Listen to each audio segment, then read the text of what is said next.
Félix Séguin. Bonjour Félix. Bonjour Mario. Tu t'es intéressé à l'histoire militaire de l'Iran et ses capacités militaires. Tout à l'heure, en parlant avec Stéphane Bureau, on faisait le parallèle avec le Venezuela où l'opération américaine avait été assez facile quand même. L'Iran, c'est un pays d'une autre envergure avec une autre puissance, là. Justement, et je m'y intéresse aussi parce que n'oublie pas que pendant la guerre des 12 jours en juin dernier, là, baptisée comme ça par Donald Trump, donc entre Israël, Téhéran et à la fin de l'exercice, les États-Unis. Moi, j'étais sur place à Tel Aviv, entre autres, près de Jérusalem, en Cisjordanie, et j'ai pu observer, au fond, la répétition de ce qui est en train de se passer maintenant. On avait baptisé cette opération Rising Lion, tu te rappelles, en 13 au 24 juin, euh, sur les défenses de Téhéran et sur les défenses iraniennes. Rappelons que pendant ces 12 jours-là, Israël s'est rendu presque maître du ciel iranien. Maître du ciel.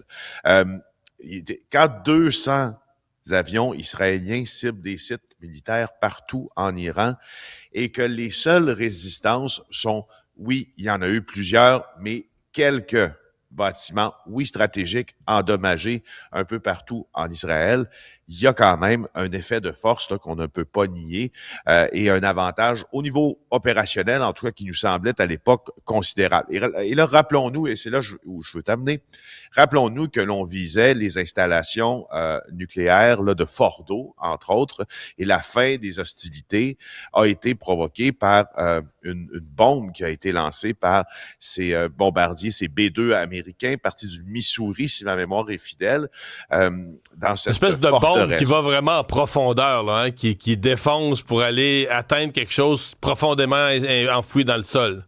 C'est ça. Alors, on n'a jamais su si cette bombe avait réussi ou avait donc eu ses effets, c'est-à-dire de neutraliser le programme d'enrichissement de l'uranium, la capacité militaire uranienne. Ce qu'on sait, c'est qu'il y a au moins 9 scientifiques qui travaillaient sur le programme nucléaire qui ont été victimes. Et là, on est encore une fois, là, il y a un an, là, victime d'opérations ciblées. On avait tenté, je pense, de localiser le guide suprême sans succès. Et là, au cours des dernières heures, parce que comme tout le monde, je suis rivé à mes écrans, rivé aux spécialistes de l'armement iranien, qui a toujours refusé de confirmer qu'il avait l'arme nucléaire, mais qui a confirmé que son programme d'enrichissement allait de l'avant.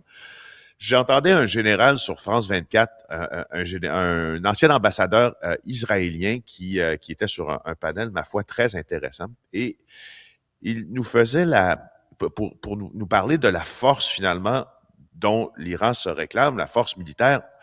Il nous faisait l'idée de qui des proxys iraniens répondent présentement. Bon, au Liban, Hezbollah a répondu un peu en attaquant le nord d'Israël, ce qui fait en sorte qu'Israël, aujourd'hui, attaque la frontière sud du Liban. Il y a les milices chiites en Irak que l'on n'entend presque pas et qu'on ne voit pas agir. Il y a des Yéménites aussi, donc il y a ces rebelles au Yémen. Il y a évidemment à Gaza puis en Cisjordanie le Hamas puis le djihad islamique palestinien, peu ou pas entendu. Et en Syrie, on a des milices transnationales qui appuient l'Iran depuis longtemps. Puis on se demande, est-ce qu'elles ont été, ces milices et ces groupes, dissuadés de riposter? Parce que si ce sont les alliés de l'Iran, il n'y a pas beaucoup de personnes qui ripostent. Ouais. Et l'Iran les a toujours financés et armés, ces groupes-là, comme si nous autres, on se fait attaquer, vous êtes censés... Parce que c'est un peu la méthode. L'Iran peut pas gagner la guerre. Il peut juste maximiser le dommage, décourager ceux qui font la guerre. D'ailleurs, c'est ce qu'ils essaient de faire, d'envoyer des missiles sur le Bahreïn, sur les Émirats arabes, sur Dubaï, envoyer des missiles à gauche et à droite pour... non pas pour gagner la guerre, mais pour faire du trouble. Ouais. Oui, et des attaques, tu sais, présentement, moi, ce qui me renverse, c'est que ce sont je veux dire, outre la fermeture des espaces aériens dans ces pays-là où l'Iran lance des missiles, puis la destruction, exemple, on parle du Fairmont, je crois, à Dubaï, quelques infrastructures endommagées, la portée de ces attaques-là, puis les dommages qui en ont résulté sont relativement limités. Alors, ça nous laisse se poser beaucoup de questions sur leur réelle capacité. Est-ce qu'on doit craindre le terrorisme? C'est un peu une question quand même. Tu sais, tout ce mouvement, là, le volet très religieux, puis des groupes comme le Hezbollah, puis le Hamas, tu sais, ils ont des filières terroristes dans le monde. Est-ce qu'on doit les craindre? Ben, on suppute beaucoup sur des attaques à la bombe sale qui pourraient être commises par des groupes affiliés à l'Iran, mais présentement, en lisant le portrait iranien, puis les derniers rapports d'ailleurs du gouvernement américain sur les activités de perturbation iraniennes, ce sont justement, en tout cas pour ce qui est des États-Unis, pour ce qui est d'Amérique du Nord, des activités de perturbation beaucoup plus que des attaques, bien évidemment. Ouais. Cela dit, Mario, en terminant, selon le Global Organized Crime Index, qui est un think tank qui, ma foi, est assez bien renseigné, puis est très objectif dans sa